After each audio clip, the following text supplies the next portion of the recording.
Turnabout Corner is interesting because it's our introduction to two new protagonists with two new voices. We have our two jokers in the deck, Apollo Justice and Trucy Wright. I'll do a quick cut and shuffle the deck. This case is also interesting because I've seen a few fan rankings that put this, out of 11 games, many more cases, as the worst case in the series. So how do we get here? I'm very interested to take a look at this case, investigation and trial day 1. Perhaps you're also wondering why I'm playing with cards and doing magic. Like I said, this is our introduction to Trucy Wright, a magician, and she's modeled slightly after Shu Takumi, the creator of Ace Attorney. It's said that in an interview with Capcom, he did a magic trick to land himself the job, and so I thought it would be appropriate. This is Apollo Justice in Turnabout Corner, and present, first and foremost, are Apollo and Trucy.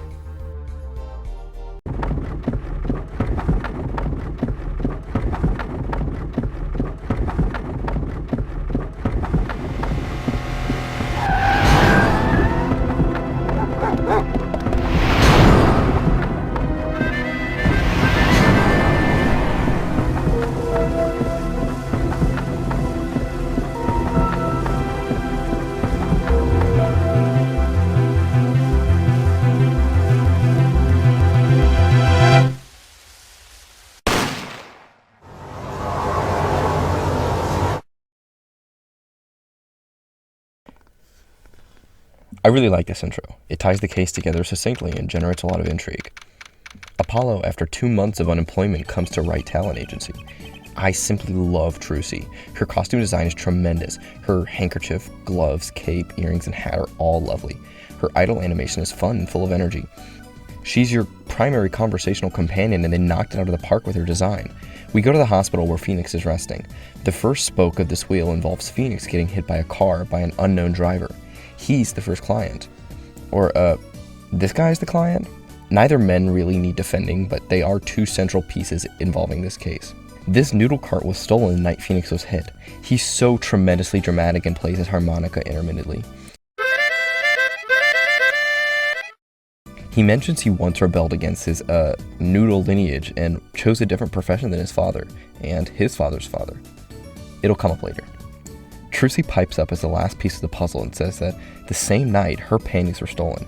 So here's the controversy. Trucy is 15, and reference to her underwear rightly threw up a lot of Western eyebrows. Without giving much away, there's an important punchline coming up. This part is just subversive for that end. It's not perverse or out of bounds. They're not actually underwear, they're a magic prop. With these 3 cases, we set out to begin investigating. In front of the park, a lady named Plum is mopping up paint that has been flung onto her mansion. Her family is Yakuza, and man, she's cool. I actually love this entire family. They have a tight, consistent color scheme, and they're some of the best designed characters in this game, I think. She pauses, raises up an eyebrow, and unsheaths a blade from her mop. This lady is sick. I also love her laughing animation. The 3D bits of this game didn't age well because they're difficult to model on a handheld system, but these simple animations of her hair being blown out of her face or even blinking still look wonderful. I'll pause because I could talk forever about the score or the sound of the broom against the pavement or the way the text chirps so effectively emulate speech, but suffice it to say, I think that Apollo Justice is no slouch in terms of doing the most with this visual novel style. It turns out Plum had her panties stolen as well. We meet a young woman outside the park, and if you'll recall the bonus episode from the original Ace Attorney, this is Ace Scientist Emma Skye. What an excellent idea to introduce a new, but also familiar character to fill this game's version of detective. I love him, but I don't know if I could take 3 more cases of gumshoe. We meet another young lady who introduces herself as Plum's daughter-in-law. We hear that a murder took place in the park, but we have no reason to go to the park yet. The next crime scene is where the noodle stand once stood. There's a sign that I suppose used to say noodles, but now it just reads fitting. We find that Guy Eldoon lamenting his lost stand. I should point out that Eldoon backwards is noodle. This will come up later. Next door is a fancy clinic where Trucy says she chased a panty thief into. Inside the clinic garage is a car, and in its exhaust are a pair of panties. Trucy does a trick, and Apollo realizes, as the last one really in the loop, that the panties are a prop. There's a funny bit where Apollo notices a ladder, and Trucy corrects him and calls it a stepladder. There's this running gag where someone comments about a ladder and Phoenix corrects them, though this time the roles are reversed.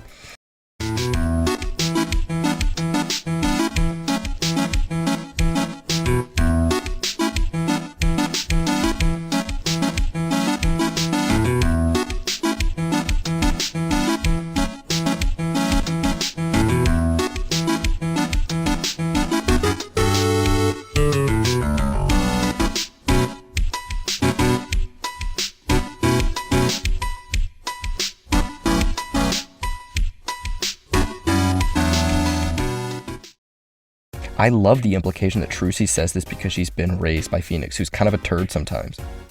It turns out this is the car that hit Phoenix. It seems that it belongs to a Dr. Maractus, who works for the Kitaki family. The daughter-in-law of the Kitaki asks for defense for her fiance, the Kitaki family's son, who's accused of murder in the park of the same Dr. Maractus. I'll wait to talk about Waki's design, but suffice it to say, I love it. Finally, with our permission from the accused, we can enter the park. A very handsome young man pulls up at the same time on a motorcycle, and he seems to strongly resemble our former mentor.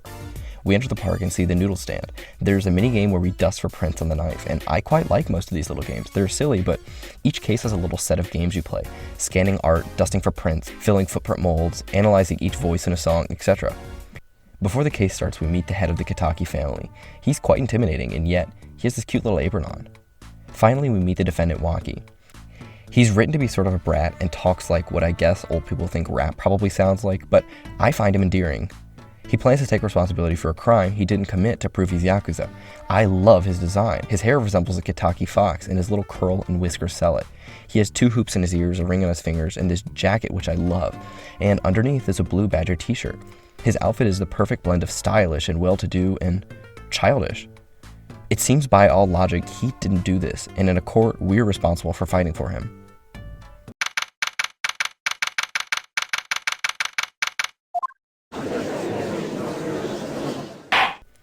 We resume in court.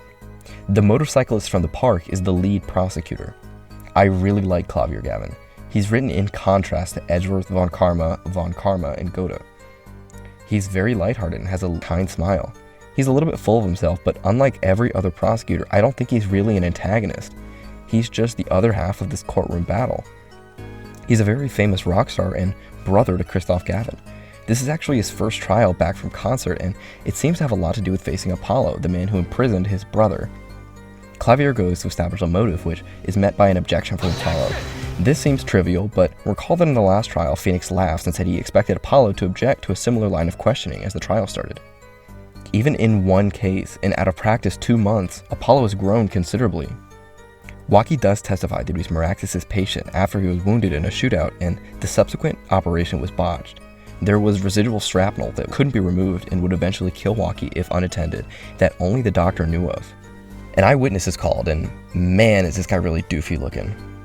One thing against this case is that for all the moving pieces in the introductory investigation, we haven't really met this guy yet. There isn't a lot of characterization as a result of that bit, and he's flat.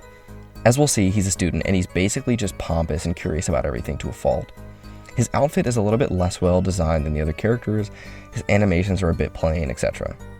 There's a discrepancy about the number of shots fired. Objection! What a great objection. Trucy correctly mentions that Gavin had the answer ready before Apollo spotted the problem. This is a tough case at the moment. The autopsy said the bullet entered the right temple, but Stickler saw the forehead. Gavin suggests the victim turned as Strickler shouted out. There's a bit more cross-examination, but no contradictions. How unfortunate. It seems you weren't cut out to stay on the same stage as me.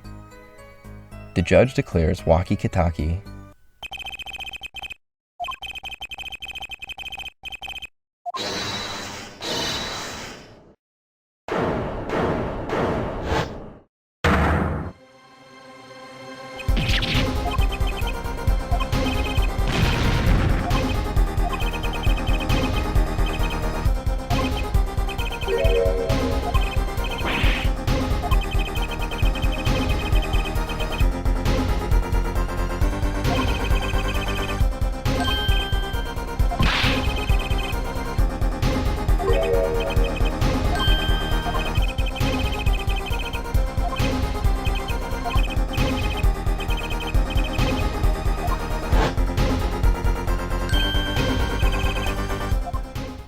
We noticed that in the cutscene, Trucy's hat was removed, and it seems to be back in place.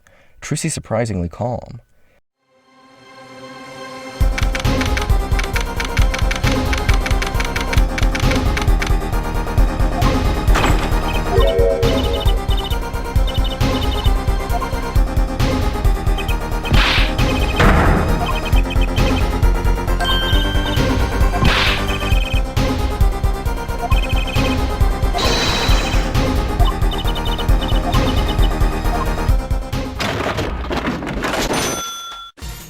Mr. Hat is perhaps my favorite part of this trial.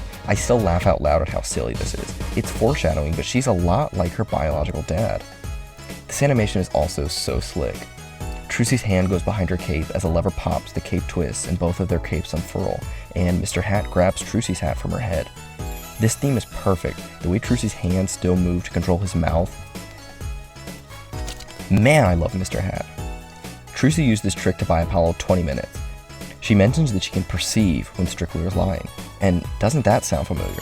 Apollo has a very similar ability we're forgetting about. Trucy tells us again the habit we're supposed to notice, which helps, but only because it's quite hard to notice them without aid, which of course is necessary later. Let's finish this first day of trial. Apollo's bracelet begins reacting as the Allegro cross-examination theme plays. He fiddles with the page as he mentions his cell phone used to call the police. Apollo challenges him, claiming he never had the phone during the murder. It was in Mirax's garage under his car. He had to have dropped it that night. The mirror came off the same night, and if the car moved after, the phone would have broken. Strickler claims he saw the noodle stand, but how did he know that's what it said? It clearly says El Dune. What if he saw it from this side? Then his calling out would have actually turned the victim's head the other way. But so what? Well, if the killer was to shout out the right side, the temple of the killer would have had to be facing the other way. Perhaps the killer was standing right where Wesley was. It turns out Strickler is guilty, but not of murder. He's the panty snatcher. He snuck into the garage, hid the panties, and dropped his phone. It turns out he's not a pervert, he just had to know how a trick Trucy performed was done.